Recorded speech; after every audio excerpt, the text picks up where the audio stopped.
Simula nag-marathon ako, may mga hindi ako na-expect na mararanasan ko pala, no? At eto yung mga yun. Unang-una, sobrang lapit ko lang talaga sa Walkable City. Legit, ang laking ginhawa kasi talaga kapag sobrang lapit mo lang sa BGC. Kasi andito na lahat kayo from grocery, kainan. Tapos sa labas ng Mytown, may mga palengke, ukay-ukay, at iba pa. Kaya nga halos lahat, nasa paligid mo lang.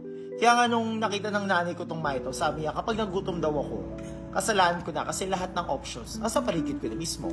Pangalawa ha, meron na rin kasi dito yung bazaar sa Mytown NYC. Ito talaga yung nilook forward ko ha, every other week. Dito talaga mo makikita yung murang paninda. Plus yung favorite ko pa dito ha, meron kasing stall dito, nagbebenta sila ng mapabong at linen. At yung Me Odor. Lalo yung mga linen spray kasi laging naka-buy 3 get 1 pa yung promo. At pangatlo, alam mo ba nakakatuwa kasi dito ko na-realize na ang dali na lang pala makapag-network ha. Kasi dito sobrang daming young professionals na makakasalamuha mo talaga sa Mytown, sa mga townies pa nga lang sa mga event, at syempre sa roommate ko palang lalo. Kasi alam mo ba, may bago ko kasi yung roommate ngayon at shook ako kasi yung roommate ko nagalasal rin. Ngayon, ang dami ko mga natutunan sa kanila, mga life lessons, at pati rin of course, yung sarili na language sa province sila. Apat ko, ang laking ginhawa simula nung hindi na ako nagko-commute. Kasi di ko na kailangan mag-worry sa kapote ko. Kasi literal, tanaw na tanawa dito sa office yung Mytown mismo. Ganun lang,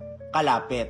Lastly, work-life balance. Ayun talaga yung pinaka-importante. Kasi may easy access na ako sa gym, sa pools, at exciting events nga dito sa Mytown.